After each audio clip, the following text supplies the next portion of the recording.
ચોથા મુદ્દાની વાત કરીએ તો રાજકોટ મહાનગરપાલિકાની તિજોરીના તળિયા દેખાતા હવે તિજોરીને ઓક્સિજન આપવા શહેરના કિંમતી પ્લોટ વેચવાનો રસ્તો અપનાવવામાં આવ્યો છે।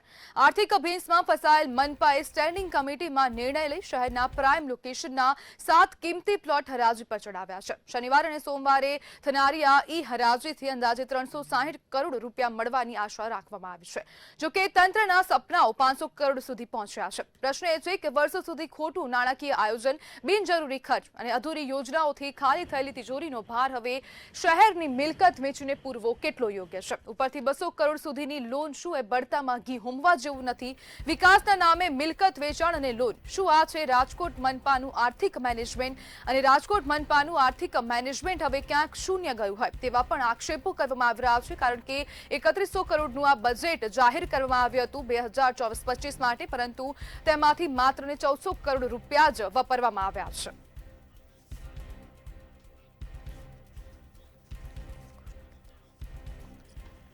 આપણી સાથે કોંગ્રેસના પ્રવક્તા કૃષ્ણદત્ત રાવલ જોડાઈ ગયા છે। કૃષ્ણભાઈ, આ જે મનપા જે છે તેને હવે 200 કરોડની લોન લેવાની ફરજ પડી છે અને સાથે સાથે હવે તેમને પ્લોટ વેચવાની પણ ફરજ પડી ગઈ છે, શું કહેશો? બેન, રાજકોટ મનપામાં જે આપે વાત કરી કે લોકોને 200 કરોડ રૂપિયા માટેની એક જરૂરિયાત હોય અને રાજકોટની જમીનો, કોર્પોરેશનની માલિકીની જમીનો વેચવાની વાત જે કરી રહ્યા છે, અમે વારંવાર વિરોધ પક્ષ તરીકે કોર્પોરેશનને કહીએ છીએ કે ખોટા ખર્ચાઓ નહીં કરો, ખોટા કોન્ટ્રાક્ટરોને ખોટા રોડ રસ્તાઓના નામે ખોટા મોટા મોટા બિલ બનાવી અને પૈસા ખવાઈ જાય છે।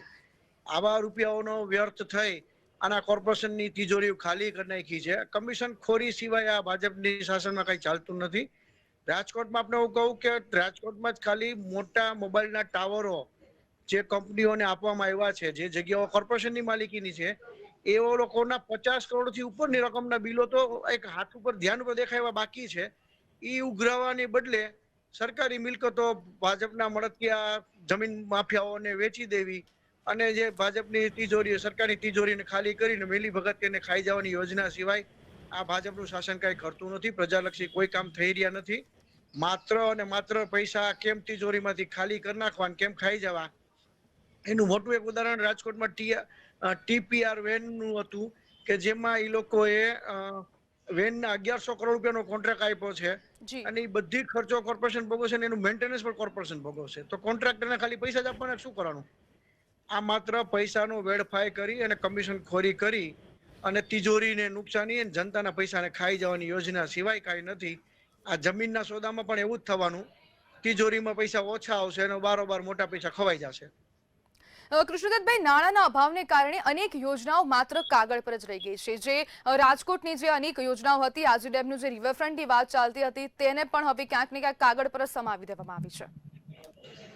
રિવરફ્રન્ટનો ઇસ્યુ તો લગભગ 2000ની સાલમાં આ પ્રક્રિયા ચાલી હતી, પણ રાજકોટની આ જે તંત્ર છે એને ખાલી વાતું કરવી છે, પ્રજાને મોટા મોટા સપનાઓ દેખાડવા છે અને પછી કઈ ગ્રાઉન્ડ ઉપર કરવું નથી। જ્યારે બજેટમાં જોગવાઈની વાતો આવે ત્યારે આ જ મોટી વાતો આ કોર્પોરેશનના શાસકો ભૂલી જાય છે અને માત્ર બીજી કોઈ વાતોમાં ડાયવર્ટ કરી અને પ્રજાને સાચી જે કંઈ આપવા જેવા સ્કીમો છે એ કોઈ પ્રોજેક્ટો પૂરા નથી કરતા અને માત્ર રોડ રસ્તાના કોન્ટ્રાક્ટરો, બીજા કોઈ કોન્ટ્રાક્ટો આપી અને કેમ કરીને કમિશન ખોરી કરીને કેમ પૈસા ખાઈ જવાય એનું યોજનાઓ આ લોકો ચાલુ કરે છે। ભાજપનું શાસન છે એ માત્ર અને માત્ર વાતું કરે છે મોટી, પણ રાજકોટના ડેવલપમેન્ટ માટે ખરેખર યોજનાઓ જે લાવવી જોઈએ, જે કામ કરવું જોઈએ એ કરતા નથી। અને આવી જમીનો છે એના ભૂમાફિયાઓ જે મળેલા જે હોય છે ભાજપની સાથે, એ લોકોને આ જમીનો ફાળવી દે સસ્તીમાં અને એનું મોટું કમિશન લઈને બેસી જાય છે। બિલકુલ, જોડાવા બદલ આપનો આભાર।